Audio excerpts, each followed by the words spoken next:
And then the banana says, "Hey man, why'd you do the splits?" And it's like, oh, I just don't know. It was a bit slippery. Oh, we're back. Joe, how you doing, mate? What's going on? What the hell was that? I have no idea what that was, but we'll go with it. We'll go with it. This monkey was eating his banana and had to and lit it. Okay, don't bully me like that. Jeez. Well, we're back. Supercoach is back. I'm excited. Are you excited? Nah, not really. Huh. I got a lot of other places to be right now than talk. Of course, mate. It's bloody Supercoach, what we live for. And Christmas has come early for many people here today. So we're going to get into it. Anyone that's got any questions about certain players, maybe about structure and things, definitely feel free to let us know in the comments. But this is obviously the earliest take you could possibly have for this stuff. Yeah, unless you weren't working during the day today and then jumped on at 12 o'clock and did a live stream. I think we're doing all right. The timeline so far. Yes, absolutely. Have you had a look around and dabbled a little bit with it? I have a little bit, more just kind of working out what I'd like to do and assessing some of the prices and whatnot. We'll put out a few videos over the next couple of days of where I think the value is, at least for now in in December. But it's a very interesting year, and I think a lot of it's going to be governed by the rules for this year. What they're going to do with round 0, round 1, like the early buys and things like that. But by the looks of things, it looks like it's going to be a top 18 scores for the buy rounds, and it looks like round 0 is not going to be there for points. The season proper starts in round 1, not in round 0. The game starts in round 1. However, having said that, round 0 will still be used for price changes. So that round, even though the points might not necessarily matter as much, it's still going to have an impact on the pricing changes of those players. So round 0 essentially is a free look-in at those players. Yeah, it's a bit tricky like that, isn't it? In previous years, a few of us have had, oh no, we've missed out on those starting rookies and things like that. Now you basically get a free jump at those players. Yeah. Now, I did quickly tinker and make a team for myself, but I didn't consider the buys. That it's still way too early to be considering buys. I think at this point, day 1, it's just put things together, see where the value is, and try and make a good-looking team. Well, yeah, definitely, especially with the first kind of 4 or 5 buys. Those early ones look like them being best 18 as well. That, hey, look, a premium misses from your team. Maybe they end up being a bit of a point of difference, but also you get a bit of a leg up on everyone else who's trying to upgrade into that player. Absolutely. And as you say, Causa, good to see you, mate. A lot of the players who didn't play got a 50% discount. It's a defense with lots of value and less compared to the forward line. The forward line is caca, dare I say it. The forward line is ass. Good luck. It's just going to be a lot of rookies for me. It's an interesting one because the backline traditionally has been where you've been getting those set kind of 110, 140, between that range scores. Your Nick Dacos, Sheasel a little bit this year, Sicily, Stewart, those type of players, where this year you're almost forced not to take a full premium backline just because there's so many really good cheaper options. Correct. Now, I guess we'll start off with the back lines, because we're talking about that right now. Nick Dacos coming in as the most expensive player in the back line with that DPP. God bless him. Thank you for having defensive mid there. That is a joy to behold. He is $650,000. Is he one that you just got to pay up? I know I was burnt last year for spending a lot of money on one player. Is Nick Dacos the same? Last year, we got burnt for not picking him after having that fantastic first season. And obviously, this year was his second season. I think we're going to get hurt again. He's just getting better. The team's getting better. And I think as he matures into a player, he's going to get around a lot more of the ball. One of the problems we did find last year was getting focused, being that younger body type player. Whereas now, another year in the system, another preseason, I don't think he's going to get bodied as much.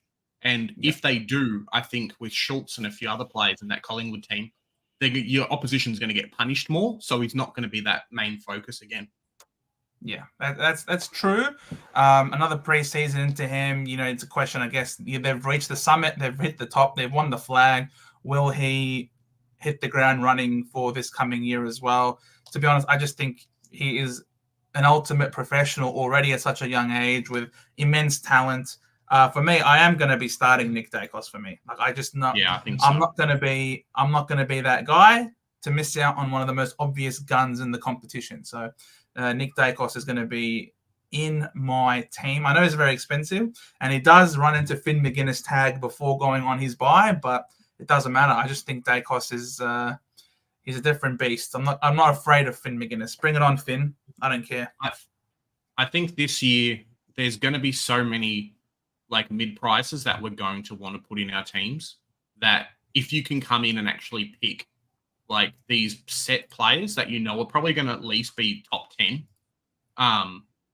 these are the guys that you want to bring into your team, right? Yeah. So you just don't have to worry about like keeping that player, picking the position, that kind of thing.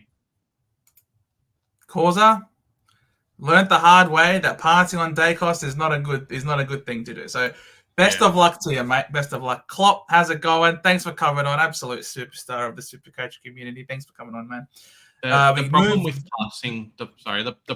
passing on Dacos is he's not likely to drop like many sub 100 scores throughout the season, barring getting injured or something. So he's going to be one that you're going to have to pay up to upgrade into. So you might as well just do that at the start of the season when like you've got enough money to be able to afford it. Sicily, the sick dog, coming in second highest priced at 637,000. He's one that I think has sort of been coming in and out of my side, to be honest. It's been hard to lock down these guys who have been historically so good. They're absolute guns. They're top of their line for a reason, and they're super expensive for a reason. And it's just like, man, it's a lot of money to commit. If I've got Dacos on my side, to pay up another one that much price in the backline when there is so much value to be had, to be honest, I'm finding myself moving away from Sicily. Sicily, the same with Stewart and probably a couple of others in the back line, are almost going to be instant locks for me. Like, I know they're the most expensive players, but they're also the ones that have the highest ceiling. And I know with Hawthorn's kind of changes, if you ended up watching our Talk with Daz Talks footy, we mentioned a little bit about how Will McCabe and a couple of others and some positional changes might end up meaning that Sicily goes back to his full-time like intercept type role where he got all the extra points versus having to do a key back. Similar to a Ridley, who we'll probably talk about a little bit as well. I definitely got punished with not having Sicily in my team this year. And I really don't want to have to spend like three upgrade players to actually get him into my team. It's going to hurt. So you're going with Sick Dog. He's locked into your side. So you've locked in Dacos, Sicily, Stewart as well, locked in? Potentially. I just think there's a lot of very good, sub 250, sub 300K players that across the board even that I think we can probably get away with having a little bit more expensive, or at least the locked in premiums. Okay, fair enough. Stewart's going to be playing more on the ball from I saw that. What reports are coming out. Now, I don't know how much you're willing to believe that or not. I don't believe anything that comes out of Geelong, to be honest. But look, Tom Stewart is still Tom Stewart. Is a gun. He's 31 years old now, so I don't know how much that factors into players, into coaches' minds. But yeah, again, that's a lot of money to be investing, I think. Luke Ryan, I don't know. He's always faded Luke Ryan.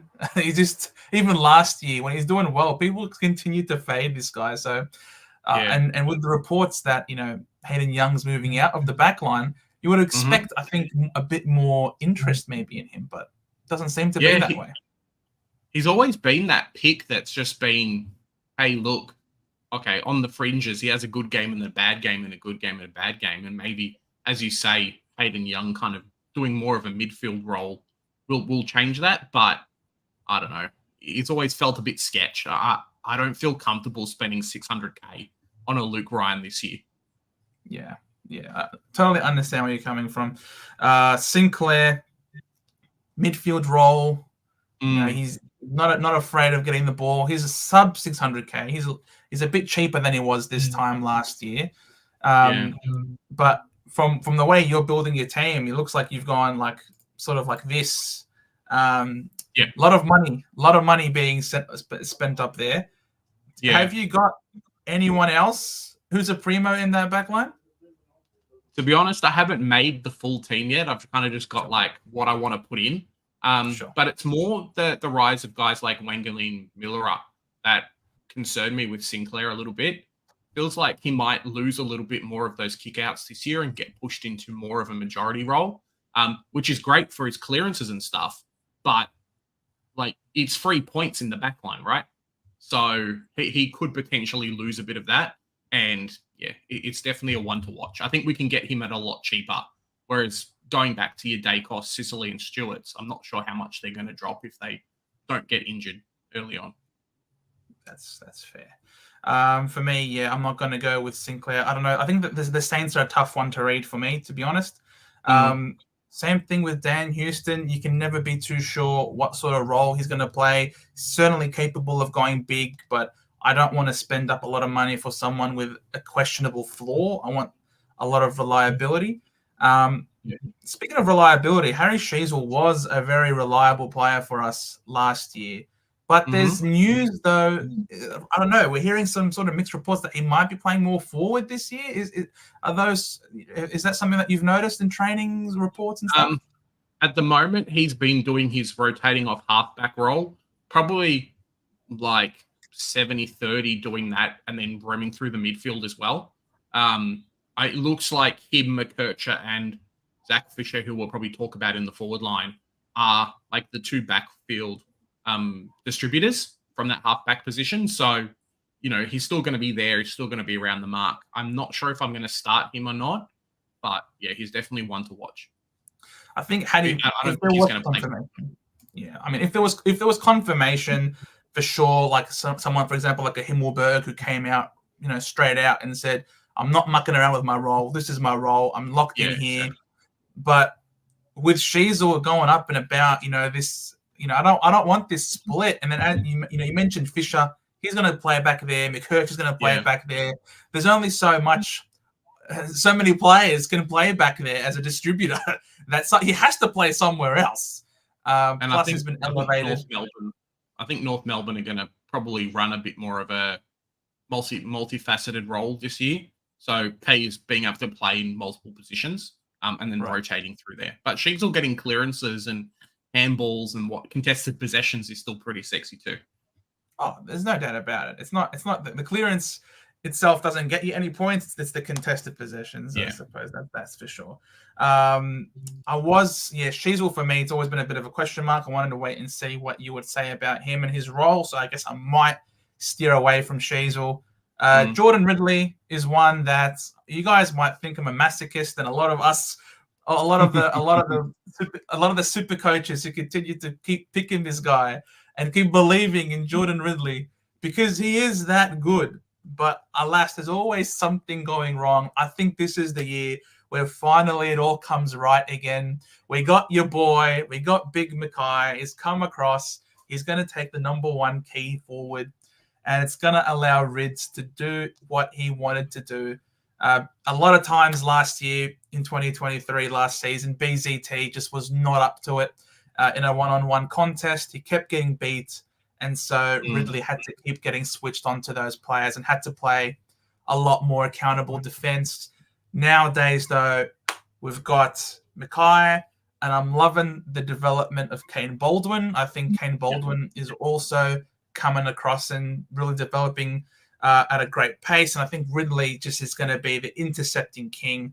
I know you got Sicily at 637. I reckon we've essentially got Sicily for $100,000 cheaper in Jordan Ridley this year. Yeah, I think you can probably afford maybe one or two of the big 600K ones, and then probably one or two of the 540K. So you might drop like a Sicily or a Tom Stewart, and then go like a Ridley and Hayden Young, and you'd be pretty happy with that that makeup of a backline premium. Yeah, no, I'm going Ridley and Hayden Young for me in my backline. I'm not going super heavy with like the Sicily and the Stewarts. I'm definitely saving money, a lot of money actually, by going a bit cheaper in the primo department. I don't expect Sicily and Stewart to demolish Ridley and Young with their roles. I can, if Stewart's going to be playing midfield, that's basically the same as Young, and if Sicily is going to be playing intercept marker, that's basically a Ridley. So you're essentially getting the same type of player for, you're saving over $200,000 by going with these two as opposed to those two, and that's sort of the line of reasoning that I'm taking. Hayden Young, I think a lot of people are warming up to Hayden Young. Yeah. Well, I mean, if he's going to play midfield, I always say pick your midfielders and then pick all your other players that are in other positions playing midfield. So we saw that in the forward line last year with all these forwards playing midfield. And if you're going to get defenders doing the same thing, they generally score more points. Yeah, exactly. So any other premiums? Hippo, you look like a god, like a Greek god, bro. Absolutely. We've got Global here too. How you doing, Global? Globes, Mr. Peanuts, how's it going? And Big Lukey. How you doing, Luke? Lukey, how's it going, my friend? And we've got another Luke. Oh, my goodness. Luke Donlan, mate. How you doing, Luke? This guy is a very generous man. You are a very generous man, Luke, honestly. I really appreciate you. Every time you do this, it's ridiculous.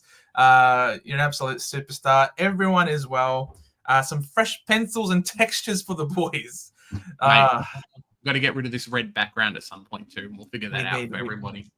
We need to freshen that up. Klopp has asked you, are you starting LDU this year? It's an interesting one. At the moment, no. He does have a few of those preseason niggles, that kind of thing. It is only December. But I think around the price, maybe if you just want to skip around to the midfield, Joe, just while I kind of address this. Yeah.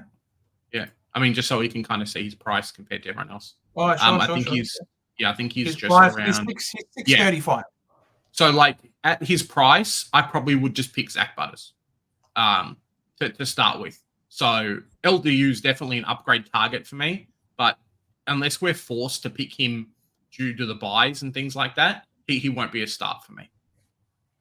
Yeah, there's no doubting his talent and ability, and that's not what you play Supercoach for. If Supercoach, a lot of the players that we pick here in Supercoach aren't going to be the top of the line, actual genuine best players. A lot of times you pick certain players because the way they play, the stats and their role favor the way the Supercoach scoring is. So just because you've selected someone doesn't mean that you automatically reckon that they are better than someone not in your team. Same thing with LDU. By not picking him, it's not that you're disrespecting his talent. It's just that there are other things around it. Like, for example, he's never had a full season of genuine premium output, and he's had a lot of injury concerns so far in his career. So it's not that we're putting him down and saying he's no good. Obviously, he's an absolute gun. There's no doubt about it. But in terms of playing this game, our trades are limited, and I don't want to start any injury-prone players. Yeah, like I've seen a lot of people picking Brayshaw. Tom Green is a favorite of mine. And then like your Zach Butters and even the Dawson at a little bit more expensive. Like you're probably only going to pick 4 of those players at a max. I think LDU's like the next tier down of that premium. Yeah, agreed. Let's go backline, Joe. We're still going through the backline. Now, are there any other premiums that scream out to you in the backline that you think are genuine shouts worthy of selection? Not really. Like you'll have your odd people who are going to come in and pick you Lockie Whitfield and things like that. But I don't think they're like must have players. Yeah, I agree with that. I guess it all very quickly falls off from the premium territory into more of the mid prices, and I wouldn't be selecting. I don't know, like this $400,000 mark is a really awkward price, because if you're picking them at that price, you're picking them to be a keeper, because if they make 150K, they're essentially at keeper territory now. All of a sudden, they're in that uber primo range. So I don't like being in that no man's land. and selecting that who's at around the high 400s, I think you should either go, if you're going to pick a primo, or a hopeful primo, I'd much rather have it be someone cheaper. Like Harry Himmelberg's probably right there in that middle spot at 450k. Confirmed that he's going to be playing in the back line, but for him to be a primo, he has to average more than what he did last year. Last year he was a bit up and down. His average was in the 90s, and for someone who's at 450k, that just isn't going to cut the mustard for me personally. Yeah, definitely for me too. And if you look at the prices compared to the other players and historically where these priced players actually end up, you're probably only going to get lost out by 50 to 70k. So cool, I don't pick Harry Himmelberg. At some point during the season, I can get him at 530, 540. So it's not like you're going to get super punished versus, cool, I don't pick Sicily and then he stays around close to his price for the majority of the year, and I have to spend 2 or 3 players to actually bring him in. It's a pretty even matchup there for me. And I know which one I want to pick. Yeah, correct. Absolutely. Here's why. Good to see you, mate. How you doing? Luke, you can't believe I've seen so many sides today without Nick Dacos, mate. Yeah, it's interesting. Speak to Corey. Corey's another one, mate. He doesn't have Nick Dacos on his side. Causa wants to start Nick Newman. Now, Nick Newman, he came on really well during the course of the season. He is an expensive player. He is more expensive than Harry Sheasel even. So if we go to our trusty DFS Australia and look up Nick Newman summary. Temple and Webster. There you go, free plug. Supercoach. That's the problem with the team picker. You can't really just select the player in Nick Newman. Now Nick Newman, he did have a great season. He had a great season. There's no doubt about it. He's played really well, and he comes in, and all of a sudden the Blues start to do really well. He's had some great scores, and he gets a lot of kick-ins. Right, he plays on in all of them, and he's regularly getting some kick-ins out of that back line. The thing is, though, it's going to be a different looking back line this year compared to what we saw last year. You're going to you've also now got the addition of Williams is back in the side. And they're not going to be playing Williams in the midfield. They're going to be sending Williams back. He was originally a half-backer coming from the Giants. And then when he's moved across to Carlton, they tried to make him as a midfielder, and it just didn't work. He's not a mid. They try to convert him into something that he is not. He's going to be playing back behind the ball. Who knows how many kick-ins he will eat into Newman's. Yeah, and that's the big thing is where do these guys play? If he keeps his role from last year, fantastic, let's go. But it's really dependent.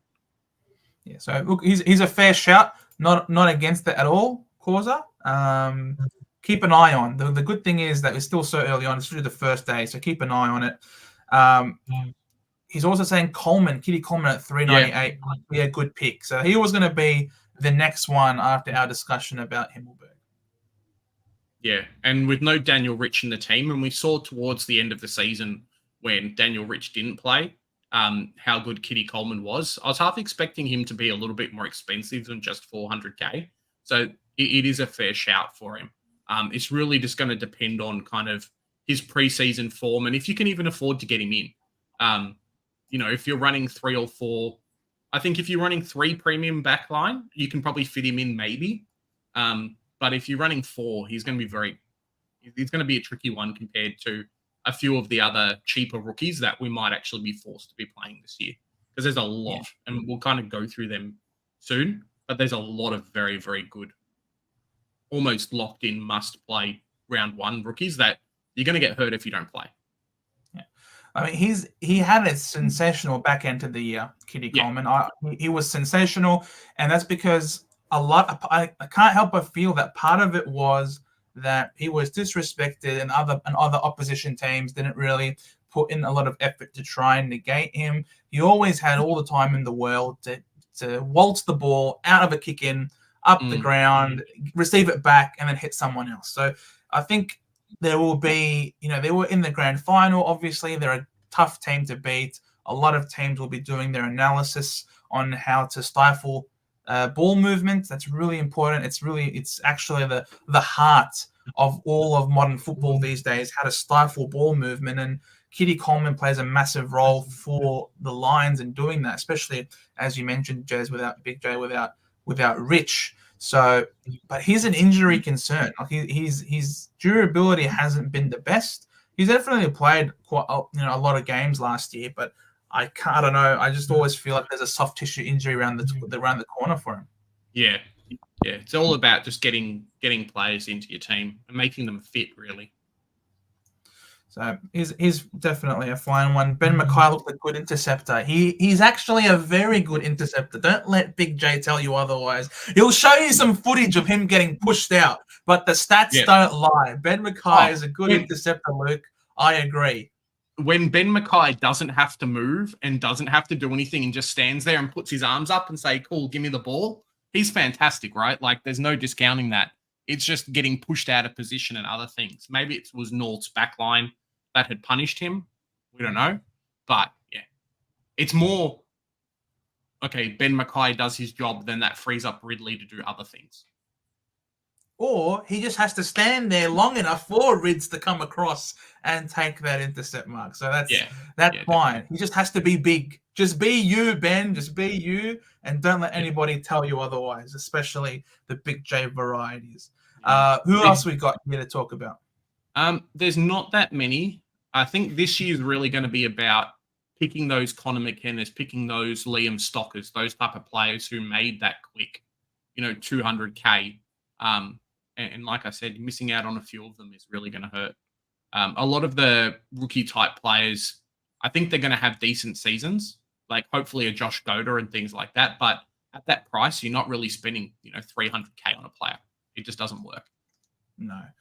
There is a guy that I was really excited about last year that I was sort of talking up a bit, and that was Marcus Winhager in 2023.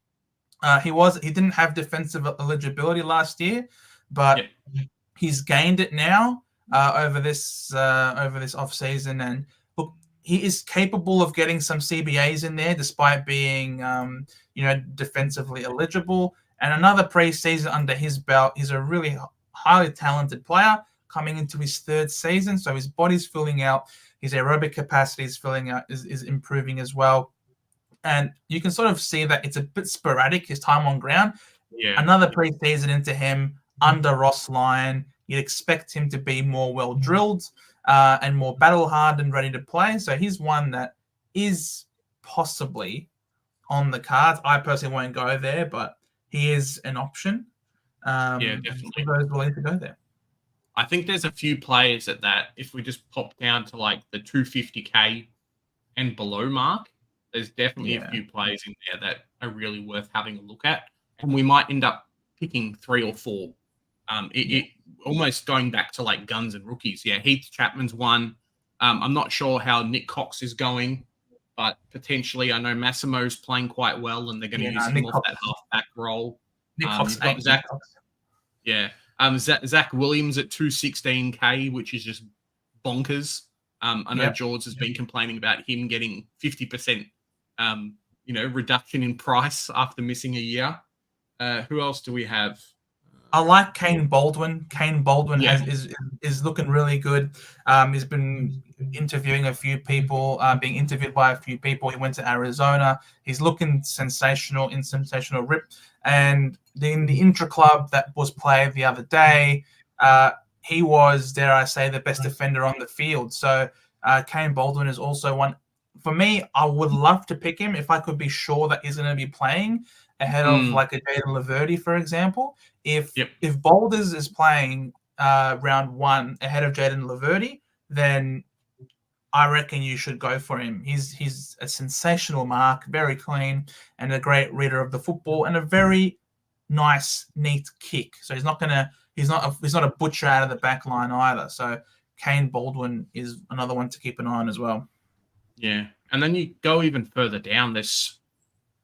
I say it every year, right? But there's so many good first-round rookie picks. that are just ready to go AFL. Like I look at this Dan Curtin 175k. Yep. He's going to play basically round one. Who else do we have? Bailey McDonald, I think, is there. Connor O'Sullivan is probably going to play round one and just dominate from what I'm seeing in the preseason. Yeah, Josh Gibcus is getting fitter, which is good. He's a must. There's so many there. And then you even go down to the cheaper guys. He was cheaper than last year. He's cheaper than last year, Gibcus. Yeah, it's crazy, huh? You go down to the cheaper guys. You got Nick Caulfield, who's just been traded, who looks fantastic. And then a few of like the North Melbourne trade-in players, like your Oscar McDonald probably plays at some point. Toby Pink probably plays, and then there's a few others there. So we're not spoiled for choice. I mean, we are spoiled for choice. We are. We can't put them all in. There's so many good ones that, cool, do I now stack my backline with guys scoring 50s and 60s and then use the cash somewhere else? Or do I do something else this year? So, yeah. In a season where we have no real forward line premiums, why is Toby Pink 123k? Because he's not a rookie. He got signed onto the list. So 102k is a rookie listed players. Yeah. Also, Zach Reed's a 123k rookie out of the Bombers. Yep. He's entering again. He's not a young spring chicken, but he just hasn't been playing games due to his body letting him down. He's been training. He's in full training. He hasn't missed a session. He's flying. I reckon the club is really bullish on him. And if he's fit and available, I reckon he plays round one. So, and giving him as much game time as he physically can play. So Zach Reed is also another one who can play. And speaking with the guys from Saints TV yesterday, which the video is coming out tomorrow, it's going to be a good one. They reckon Ari Schoenmaker might feature really early and play for like the whole season. So 117k getting kicks out the half back line. And you know he can kick more than 40 meters. So even if it goes to the opposition, it doesn't matter because he still gets the points for it. So, yeah, there's so many good players there, Joe.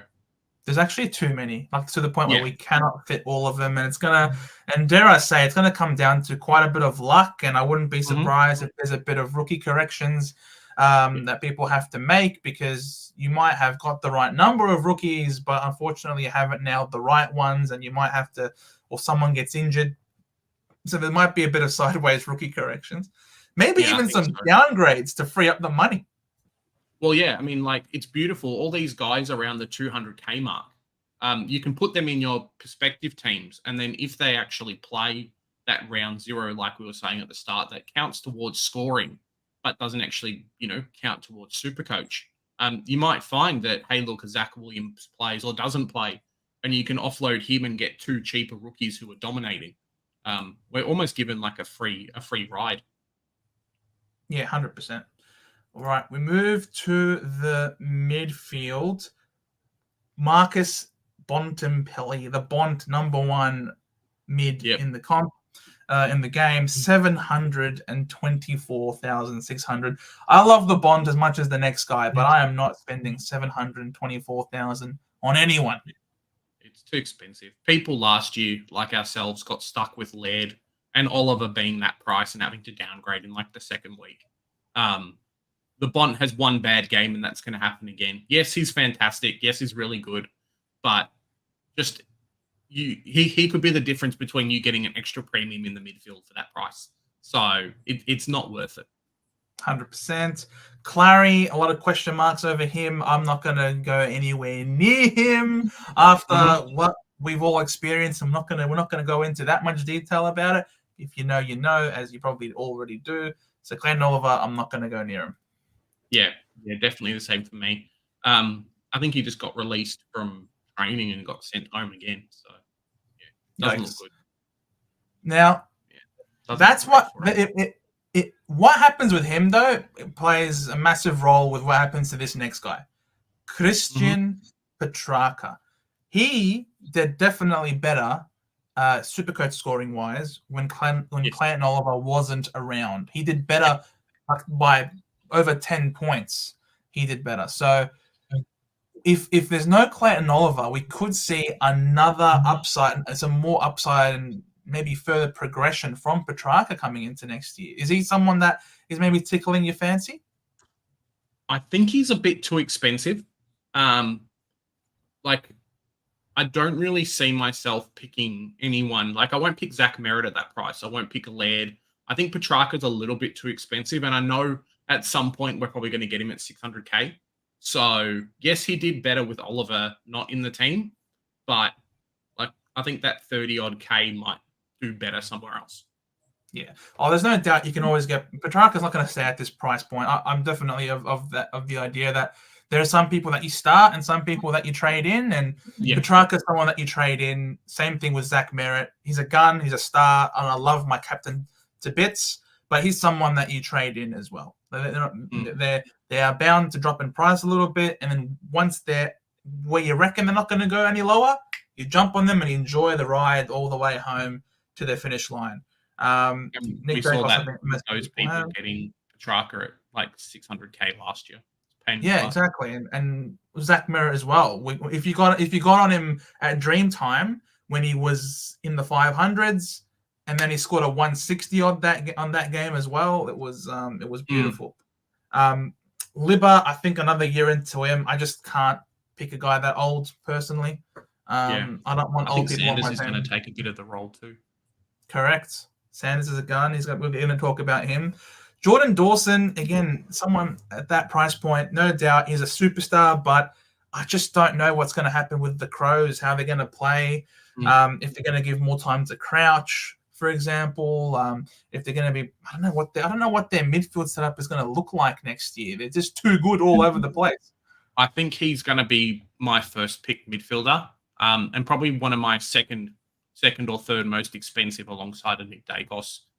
You can generally get a half-decent captain score out of him, and would probably be my more comfortable out of all of those guys, not dropping a huge amount in price, but like being a locked-in premium for the year. I know like Libba did very well and things like that, but just feels like he's going to be, dropping in price, maybe end up like around the 10 mark out of the top 8 premiums. So, yeah, I think Jordan Dawson for me is kind of cool. I'm happy with him. He'll play every week, barring like buy rounds and structure. So, yeah, that's what I'm looking at so far. Fair enough. He's a great player, Jordan Dawson. I'm still not sure if I'm going to go that way. Dunks, love Dunks with a passion. Travis here saying that he was played injured late in the year and could be a good pod. That could be part of the reason why we saw a downward in his scoring. And it just seems really interesting, though, that drop in scoring coincides eerily close to with just Ashcroft. About when Ashcroft went out with injury himself. Yeah. So I don't know if that's the reason why. If it's just correlation and not causation, that's a question mark. But as long as I have that question mark over my head, I don't want a big question mark for 644K. It's a bit nerve-wracking to me. So I won't go him, but I definitely will go this guy. Yeah, Josh Dunkley's a no for me. I think we'll get him cheaper. One of those guys, obviously, if he was in the forward line, you'd pick him, but I think there's probably more surer options. Zach Butters, yes. He just straight up yes. Punish me again for not having him, and looks to be in that top 10 range for this year. So that's what you want. Top 8, top 10. If you can get him now, then you're just going to be happy all season, barring injury, of course. The same with everyone. He's on a high. He's just been made captain. Massive. No, not captain. Sorry, Rosie was made captain. But he's a vice captain. Hey Damo, how's it going, mate? Good to see you, man. Your first look video. It's great. Absolutely. LDU, we spoke about him. We're not going to start him. Errol Goulden. Like, again, he's one of those players, as Corey, as you mentioned, there are 20 mids, including Dacos, that are over 600K. Like, this is going to be the year, because you just can't spend that much money. Well, something will have to give. And I think that's part of the reason why I'm, as much as I would love to pick him, I just think he's a bit too expensive for me. I think as a forward line player, he's fantastic for us to select, but you're comparing him with a Zach Butters, with a Tom Green, and probably a Brayshaw. I think he's the one that misses out a little bit. I'm not sure how their mix is going to go with like a James Jordan and a few other players coming in. If Errol Goulden is like the number one target for Grundy, though, it's going to be hard to miss. But the beautiful thing is, I'm pretty sure Sydney play that round 0, so we'll be able to see like what the makeup is and what the matchup is going to be. So, yeah, correct. It's going to be an interesting one. Look, it's possible to pay up a lot in the midfield, especially if you're going to go down the value route, as Damo from Supercoach is saying, listing Chapman, Williams, Hall, Caulfield, Gipkus, Curtin, etc. You know what I mean? Like, there's so many options in the back line. You could decide that the way to go is to be really light on in the back line in terms of primos, maybe only having 1 or 2 premiums in the back line of those uber premiums, and then trying to load up on in the midfield. But it's the rookies that dictate the structure, I think, and how many rookies we can field in the midfield. There are a few. Obviously, McKercher, Sanders, I think are absolute musts in there. So, you could decide to go deep in the midfield by sacrificing from the back line, and Errol Goulden might be one of those guys to make it in, just not for me. Oh, we've lost Big J. It is what it is. I do know that Tom Green is someone that is very high on my radar. Absolutely love Tom Green. Love the contested nuts who are young, well in their career, well in their prime, who has shown that he's capable of consistent output. I've always stuck fat by this guy, always knew that he was going to be a gun. So I'm loving Tom Green. I think he's just going to take that next step. They haven't gotten any worse, the Giants. If anything, I think they're going to get better. They've now well and truly understand exactly what Adam Kingsley wants them to do with their game style. And I think with that, they're just going to hit the ground running right from the get-go. And I think he's just going to dominate, to be honest.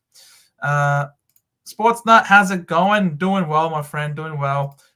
Travis Edge, thoughts on Coleman. There you go. That's for you, Damo. Talk about Kitty Coleman for him.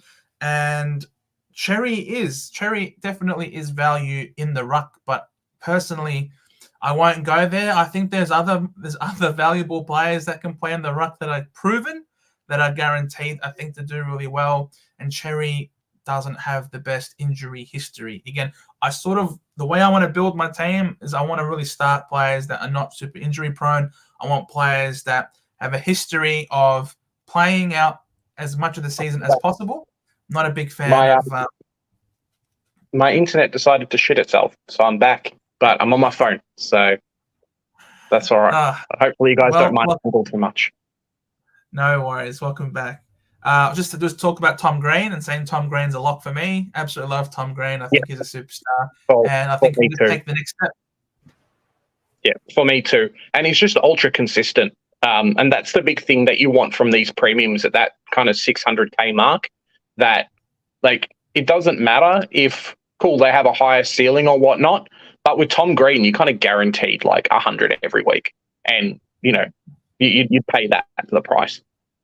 Yeah, he's been a gun. And another preseason into him, working on that tank even more. And because we saw after he got injured and then he came back, he just hit the ground running again. So he got that little bit of a breather from that injury. We held on to him and we were rewarded for the faith. So hopefully he can continue on his rise. Lachie Neale is one I'm fading. He's just a bit older, personally. And again, the way the Brisbane Lions midfield looked after Ashcroft went out, it just didn't look right to me. So for me, Lachie Neale is a no. Yeah, for me too at the moment. I could be swayed by preseason performance, and I'm pretty sure they do have that round 0 game, so that might happen. But even because they've got that round 0 game, you really have to be locked into picking the player. Otherwise, if it does turn out to be best 18, like what we think, you're going to end up getting a premium in 600K and he's on your bench early in the season. Yeah, exactly. Andy Brayshaw is one I'm going to be having in my team as well. I love Andy Brayshaw. I think he's one of the best players in the comp, one of the best two-way runners. And I just think he's just going to continue doing himself, which is good stuff. He had a good year last year. I think he had a slow start to the year, but after that, think he only sub-ton twice for the rest of the year after the start of the season. So I'm definitely very bullish on Andy Brayshaw. Yeah, for me too. I love your Vince. Nice. Just 600K.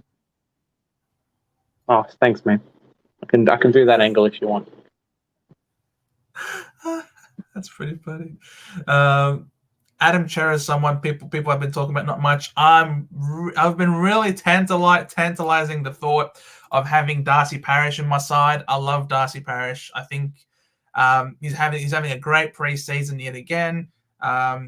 He's flying, not missing a beat, and he's just very dominant in around the stoppages. Plus, I think we've got an upgrade in our ruck department. We've now got Goldie, who is definitely a better ruckman than Andy Phillips. Thank you very much for your services. You were very serviceable, but he ain't no Todd Goldstein. He might be on the end of some more hitouts to advantages than he otherwise might have been in the past. Plus, I think we've also got a better forward line in adding Nate Caddy to the side now. So we might see some more score assists coming from Parish as well. So there's 2 extra avenues for scoring that he could have, I think.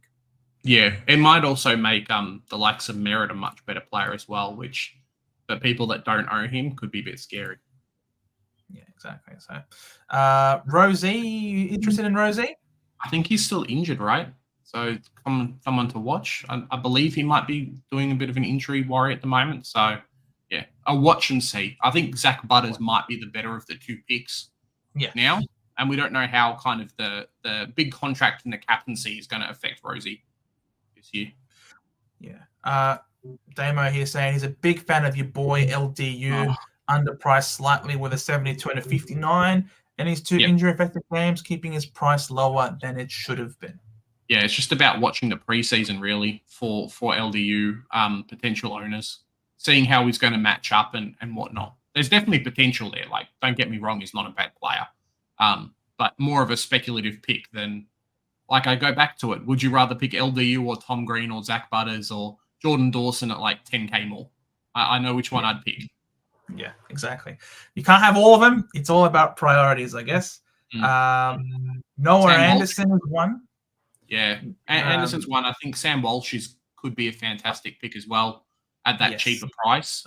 It really just depends on what Dimmer wants to do. And we get a free look at it as well. The only problem is Gold Coast do have an early buy because they're a Northern State team. So if it goes back to, cool, they miss out on round 3 or 4, well, are we really going to pick them or just upgrade into them later? You'd pick LDU. Maybe.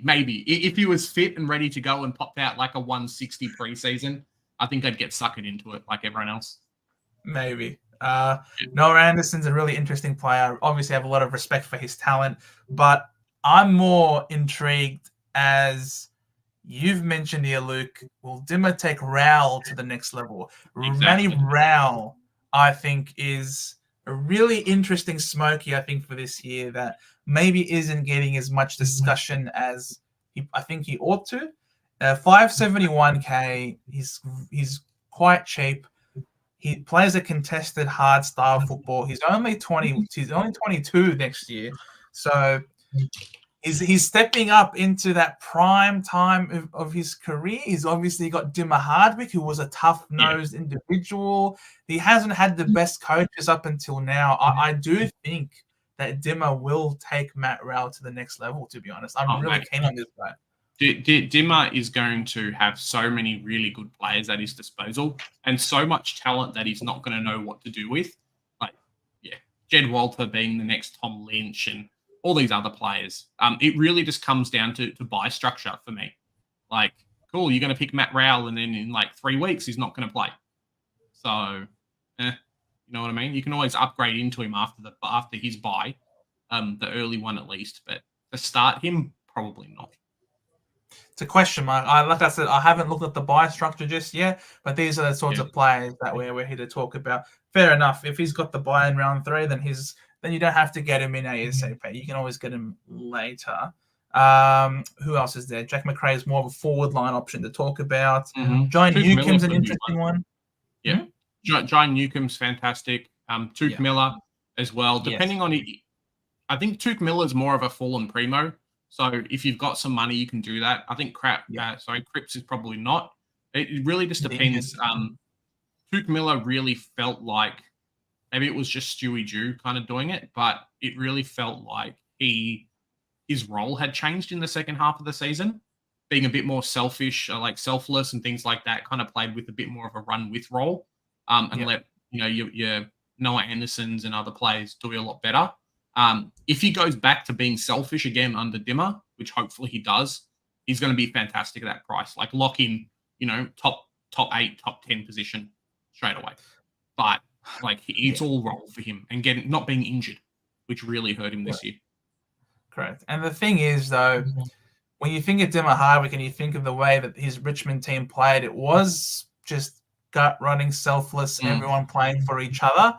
So if he takes that sort of culture along with him, he might just reinforce that, and Tuke Miller might end up continuing to play that sacrificial role for the benefit of his team. So again, it's something that we're going to have to keep an eye on. But in terms of the value that he presents, it's off the charts. If things work out, then he could be insane. As can Jai Newcomb, who just continues to get better and better year after year. And now another preseason under his belt, he's going to be sensational. Paddy Cripps is injured, so he probably won't be of much relevance. You want to talk about fallen primo, mate? Jack Steele, 529K. Yeah, it's an interesting one. It's a no for me at the moment, but yeah, we'll wait and see what happens. Travis is saying Tuke got the shits with Anderson being top dog at the Suns. Yep, wouldn't surprise me. And Global wanted to punch Tuke straight in the eggplant last season. Yeah, it's a tricky one, right? Because you've got these guys who you spend 600K on, and then it's like, oh, well, sorry, they've just now become shit, and everyone else has got better players. Yeah, I'm not sure that the blame is to be put on Tuke though, and as opposed to on Stewie Dew, and now he's without a job. Yeah, no, that's fair. John O'Carroll, mate. After your Ella Friend topics, mate, I'm just like, no, not going to happen. You can pick Jack Steele. He'll probably do fantastic to start with, but yeah, you only got limited spots this year. You can't really pick everyone. Correct. Hugh McCluggage, these good midfield rookies, because there's a lot of good ones. Now, Hugh McCluggage is here at this price point of 523,000. He's a really interesting one, as Travis has mentioned. He's a really interesting one because we know that Brisbane Lions midfield did get a bit of a shake-up with the injury to Ashcroft. Yeah. Now, do you remember what round Ashcroft got injured again? I think it was just after the buys. Through the final quarter, which quarter though? Played all 18 in his debut season. Yep. All 18 games. So he was saying that's round 18 then. So he got injured round 18. Cheers, Travis. So after round 18, what happened with McCluggage? He won 87, 94, 116, 133, 93, 71, 152. Sorry, no, this is now going into the postseason. So for the rest of the season, in those last 6 games of the home and away season, he averaged 99. It's not great. It's not great. It's not great. No, it's not. Maybe things change because they know Ashcroft isn't going to be playing for a while, but it's not great. I mean, the heat map's not too bad. When we look at the CBAs after round 18, I don't see. Around 18, 51%, 47, 40. Look, he's definitely got a lot more CBAs due to the injury. Look at before that injury, 36%, 59, 32, 29. So he was definitely had a lot less CBAs. Ashcroft gets injured, and all of a sudden he's now getting at least 40% of the CBAs, even going into the finals and the grand final. So look, I'm not entirely against McCluggage, to be honest. If you can keep an eye on him during the preseason, keep track of the reports that he's flying, he's killing it, and he's well and truly integrated into everything midfield, then I'm really not against Klugic. He could be a sneaky one, but you're picking him to be a keeper, you're picking him to be a primo, you're picking him to be a top 8 to 10 caliber type of player. So that's where the question marks would be. Can you see him getting top 8 to 10 with his scoring? He'd have to be averaging the same as these like Zach Butters and Clayton Oliver and Petrarca or Dawson and things like that. The price is good, but it's that early buy, man. That's what's going to really hurt. We get an extra run and we get to see how he's going to perform, but first round of upgrades, Hugh McCluggage is probably going to be, 30K cheaper maximum. So you can get him in then. You don't have to start him. Yeah, 100%. So that's the thing. The way they set up the buys is absolutely disgusting and atrocious. And, man, I hope they get what they deserve for that. It's ridiculous. Now, I suppose from this point on, we're starting to get into the mid-pricer territory. Yeah. I know George is hot on Matt Crouch, and half the Discord, if you guys are watching, have already put him in their team. So we'll see what happens there. But a lot of these players who are fallen premiums are fallen premiums for a reason. Maybe Will Setterfield does well. We know like your Bailey Smith is probably a really good price, but has recently done his ACL. So it's not going to happen. No value there, guys. Don't do it. Yeah. I think like a Jai Simkin and a Hewitt potentially have value, but you're not going to pick them. Some people will pick Taylor Adams in their forward lines, but bonkers. I think Zach Bailey's probably like the sneaky pick, but I don't think you would pick him in the midfield. I think you would put him in your forward line if you were going to pick him. I think there are some people, as well as the Skodfather, Abs Magic himself, who was talking about Cam Guthrie as a potential option. As a fallen primo, he's got a discount. He only played 6 games. He's 420K. He's a great player. He's a very good player, but I personally don't like selecting players who are really old. Look at Cam Guthrie's age. He's 31. He'll be 32 next year. Playing as a full-time mid at that age is a little bit scary, and you tend to see a drop-off in their prices, in their scoring, I mean. But he's certainly capable of some decent scores before last year, that is. Yeah. I wouldn't go there personally. I think it's too risky. I know Geelong have picked up a few good midfielders in this year's draft, and I think they're going to be playing a few more kids through that midfield. So maybe Guthrie ends up being the sub for a few games or things like that. I don't see him doing that well. Might score a couple of hundreds early and then jump up like 70K and then cool. But for that price, I'd rather just go a proven premium and then go like one of the most fantastic rookies like we've got this year versus picking up someone at 420K, hoping they, turn back the clock and think it's 2018 again. Yeah, 100%. I 100% agree with you.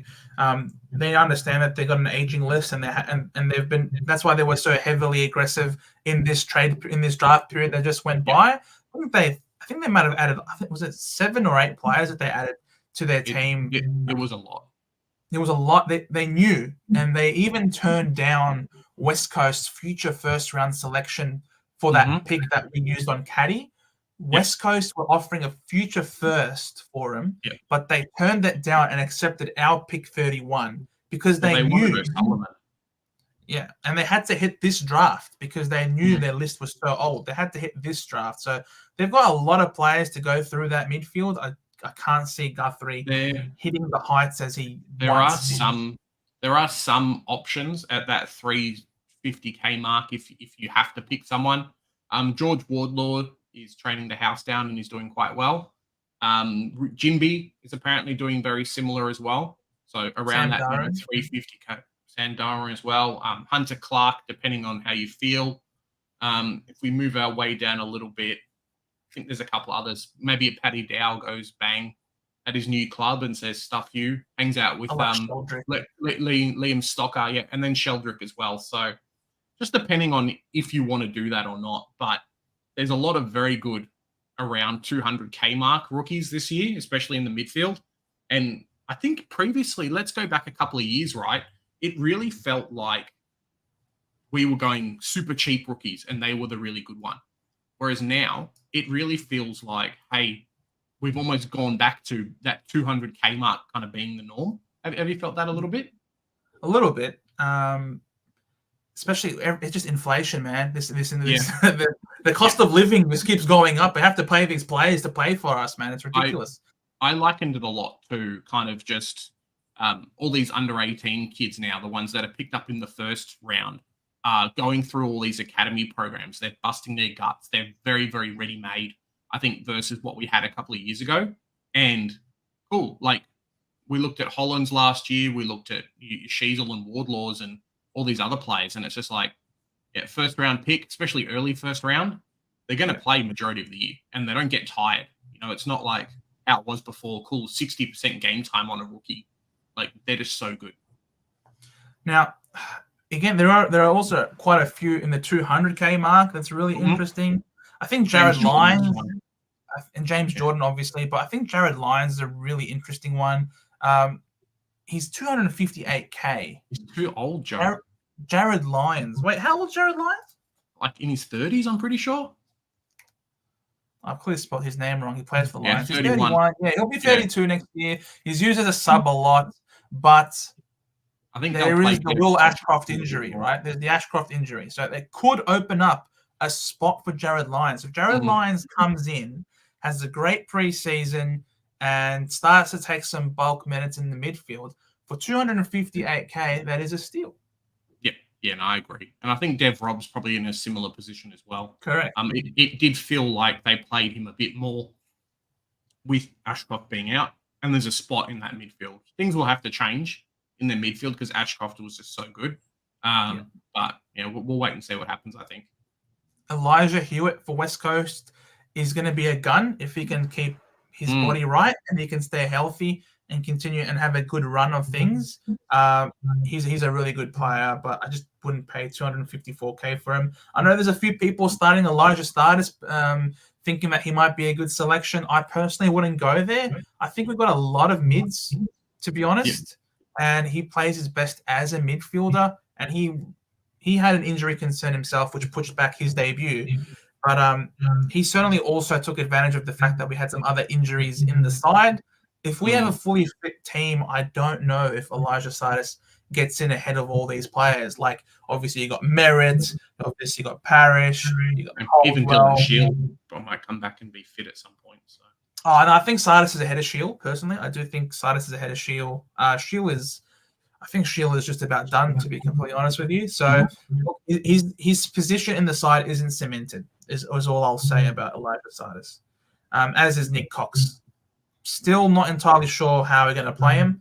I think we want to play him in the back line, but we've got so many options, he might just be depth at this point. So I think Ben Mackay kicks him out of any spot that would have been his this year. Oh, I think there's no way he's getting in. I think you do pick Harley Reid if he's fit. You pick him. I think McKercher, you pick him if he's fit, and potentially even a Jai Cully at that price as well, depending on how he's going. DPP in that forward line, mid forward was a godsend for us last year. So I think there's going to be a lot of that. Like, you're going to need it at some point. Oh, yeah, of course. We'll put Harley Reid there because here we're going to have to put in Riley Sanders. Yeah, Riley Sanders is another one. Who's a must. You got to have him in your side. As you said, Caleb Windsor probably plays for a bit as well. If we move down the list, Darcy Wilson, if you watch our video tomorrow, Darcy Wilson is like dominating against men already. So you've got to pick him as a mid-forward option. There's quite a few there that are just going to be, lock and play. Eve, you can put Dan Curtin in your midfield if he's too good to be a backline player and there's too many spots that need to be filled. So, it's going back to guns and rookies, Joe. Just not in the forward line. Kind of. The ruck line is going to be a really interesting one. I think the ruck line, a lot of people are tossing up if you're going to go English or not. Personally, I'm not. 715K is a lot of money. He's bound to drop eventually. I'm looking at this game this year from just a purely value perspective. with upside as well. And I just love the look of the Max Gorn and the Brody Grundy combination. I just think those two. Grundy's back, man. Grundy's back, Joe. It is. It's bloody fantastic. We missed out on it like last year, maybe the year before, but Grundy's back. Different teams, different look, but yeah, just the value. There is some value there. Tim English, there's going to be people that play him, and you might get punished by not having him. But depending on how your Gorn and Grundys do, you might not feel it as much. Similar to those that had Briggs and was just scoring 100s versus an English like 115. I don't think Darcy's as good. Rowan Marshall at that price, I'm not picking him. Where is he? Ruckman Tristan Cherry potentially is one that you could go for if you really were struggling. And then you kind of just go down to your cheaper options, right? There's a few players there who, like your Jordan Sweets, like your Toby Conways, depending on how things go, that you might just pick and then they end up playing. If you watched George's video today, the one that was at lunchtime, they were talking a lot about, this year might be the year where you just plug in a playing R3 due to the buy rounds and things like that, and just being so many good R3 options that are available that should play. It's going to be tough to miss. I'm personally going to be playing a playing R3 for me. And with the early buy rounds as well, like you pick a rookie and then you've got a free captain loophole. You don't need to do it with R3. Correct, exactly. So the benefit of having the loophole is just completely gone because the game is giving it to you. So there is a silver lining to the weird buy structure in the first week. So happy to do that. Are you going to go with a similar Gorn Grundy combination? Did you say? At the moment, I think so. It really just depends on preseason form, and it's going to be a tough one though because can you really does Melbourne play round 0? Yes. So they're actually playing against each other. Yeah. So for one of the weeks of the round, can you really not have like $1 million on the bench? You know what I mean? Like it's a real tricky one. You might be forced not to pick Gorn and Grundy just because they're both going to be in the best 18, or you just swap one out and then swap one in the week after. Spend a trade, cool. I've now got Gorn and Grundy versus a lot of people that won't have picked them. It's an option. We now move to the forward line. Probably what forward line? If you watched our review of all the positional changes and whatnot, there's nobody there, Joe. Where's the forwards, mate? It's weird, isn't it? I know a lot of people are just locking in Jack McRae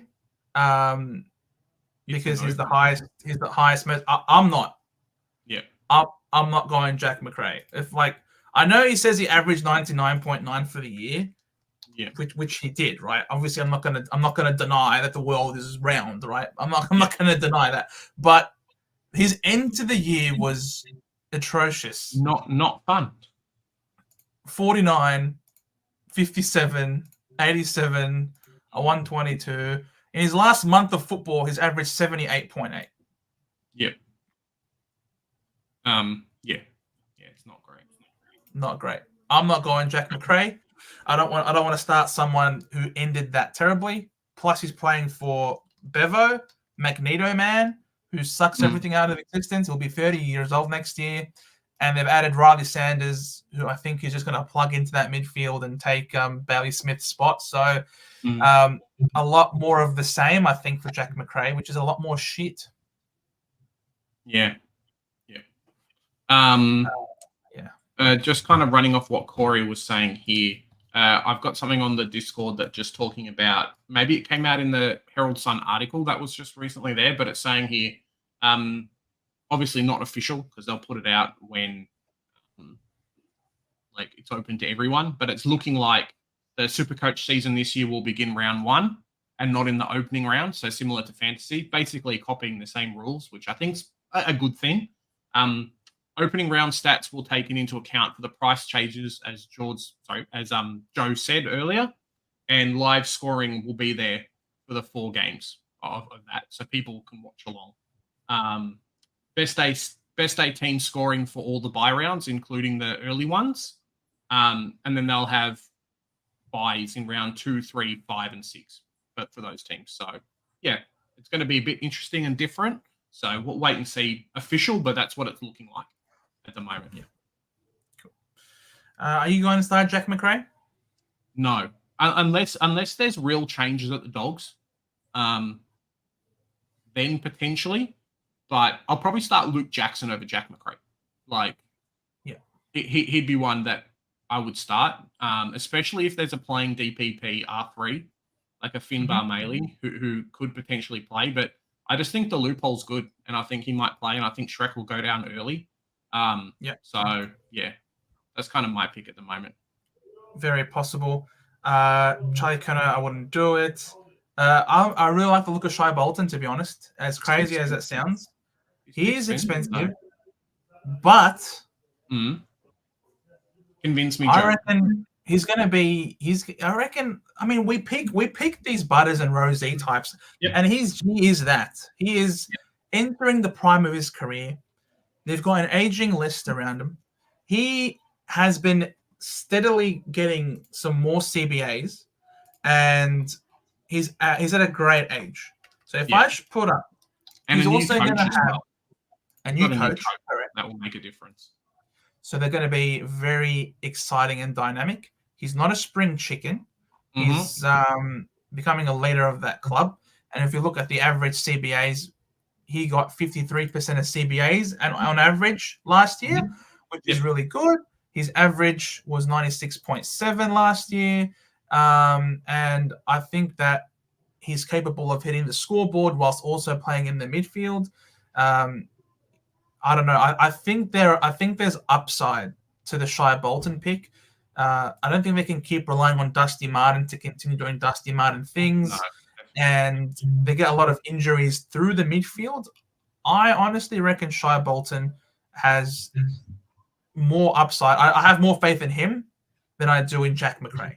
I'll just say that. I reckon Shai Bolton can take that next step in his career, and I reckon that he can average over 100 points very easily. Okay.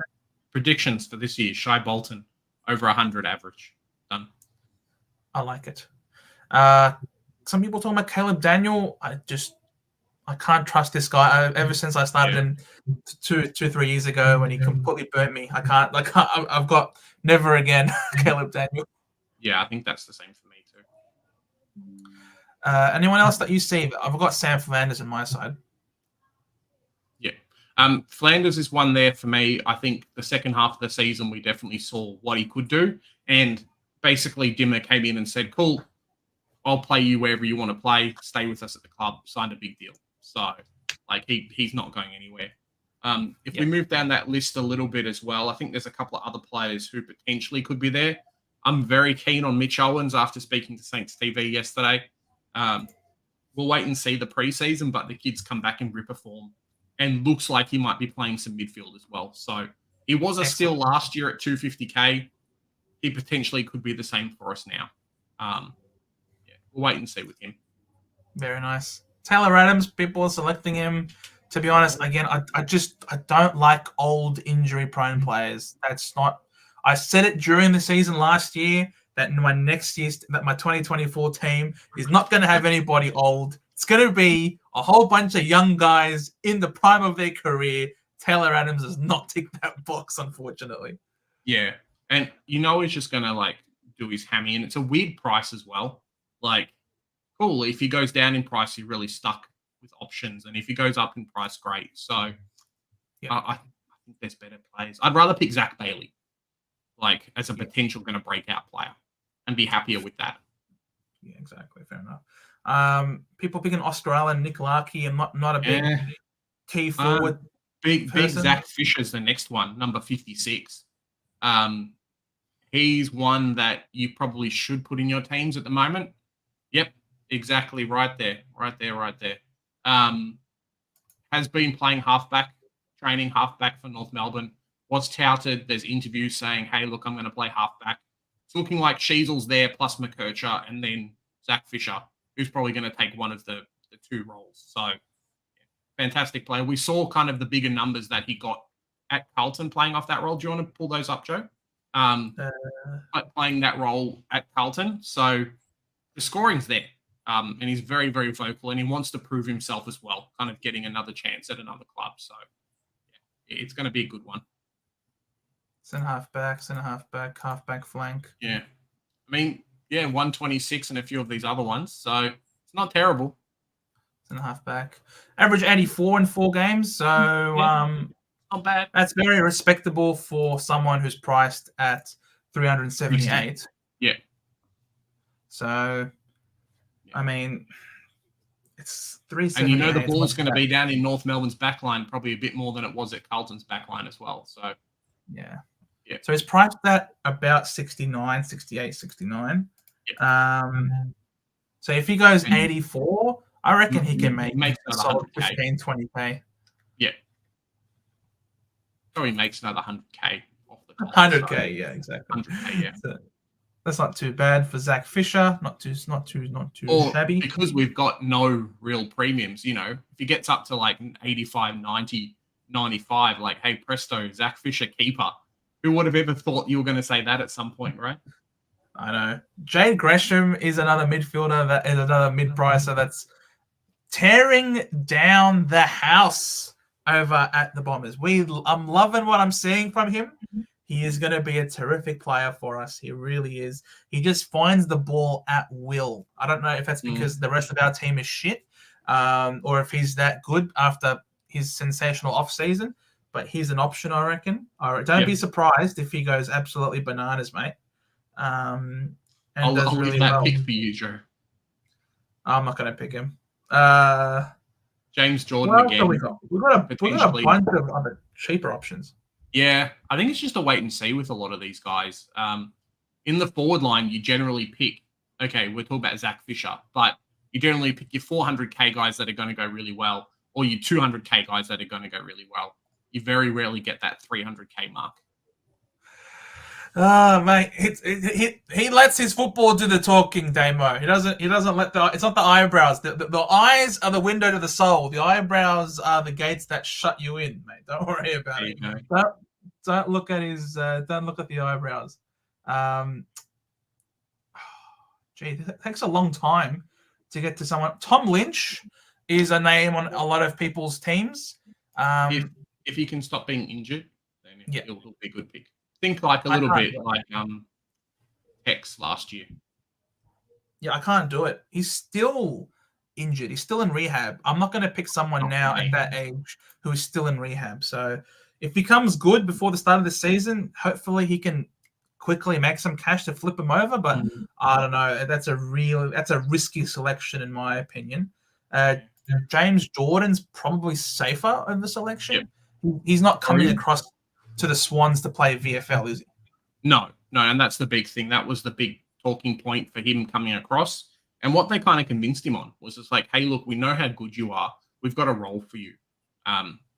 JPK kind of left. Josh Kennedy left. And I feel like that's a little bit of a role that they've missed, kind of having that distributor. That's what James Jordan does. He's a fantastic link-up player, but he's really good at that distributing role. Even if you go down to 170, Jack Billings, coming in at under 250K could be an option depending on role. So if you want someone cheap, but the problem with 250K players is you might as well just go after like a Harley Reid at 50K less. Like, you know West Coast are going to play Harley Reid. Like, why would you pick Jack Billings over Harley Reid? You could have both. You could have them both. You could go very, very cheap. If you were looking at doing that, you'd probably go Charlie Comben as well, just for the fun. So, yeah. I mean, there's also Jed Walter, who a lot of people, again, he should play. He should play just about every game. I don't think he'll take the number one key defender. I think that still has to go to King.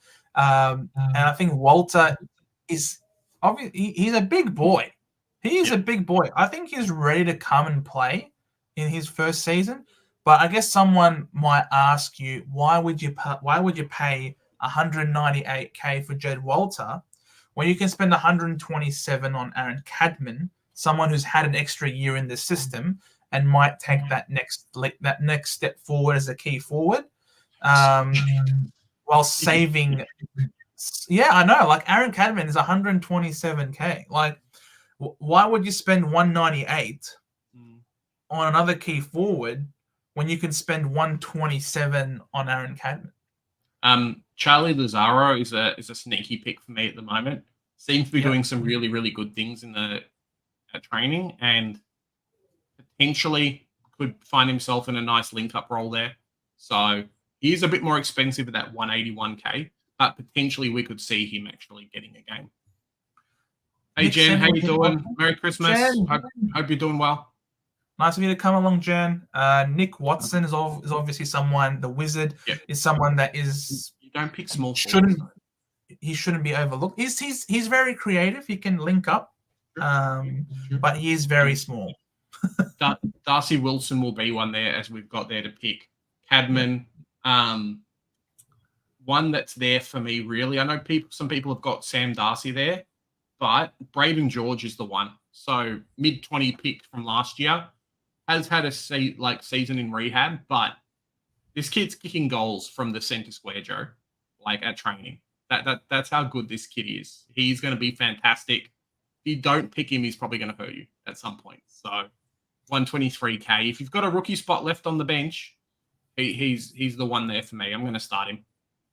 I wouldn't start him because he plays for North Melbourne and he's a forward for North Melbourne. So, like, I don't mind selecting defenders for North Melbourne and midfielders, but picking forwards for North Melbourne is a different story. I do feel safer. I feel like it would be a safer option to go Sam Darcy, who plays for the Dogs, who have a very strong team, trying to contend for the present, and he could get more supply. As long as he can keep his body healthy, that's a big problem for him. There's quite a few really good 117k players as well.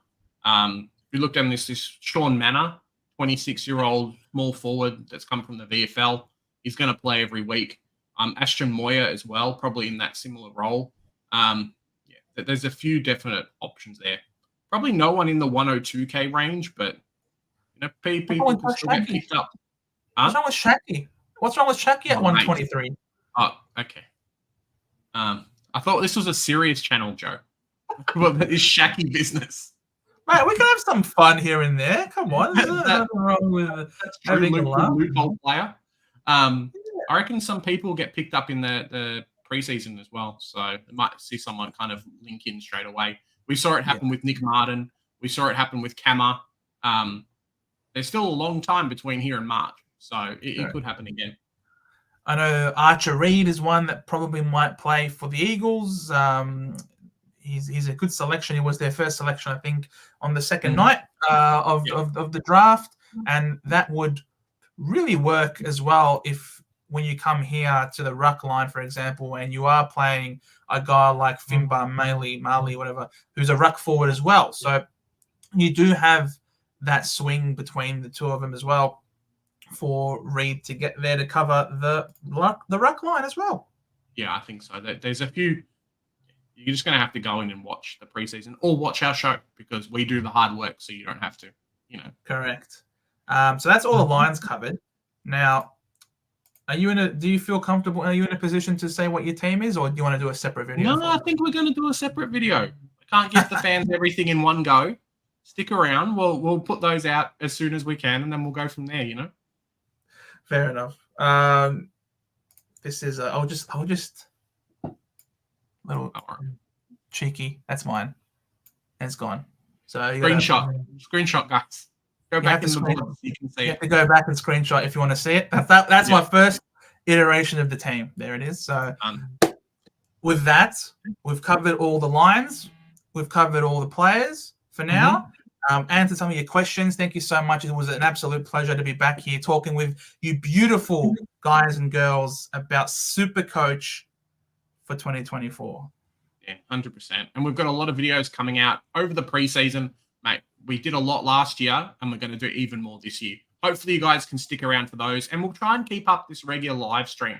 We'll pick a day during the week that kind of fits with us over the preseason and then maybe not as much as what we had during the regular season, but there'll definitely be some content there for you guys. 100%. So thanks, guys. Make sure if you're new and you haven't subbed already, a sub would greatly help the channel. A like on this video, and stay tuned because we will be releasing our teams, first iteration of our teams very shortly. So make sure that notification bells also hit so you don't miss it. 100%.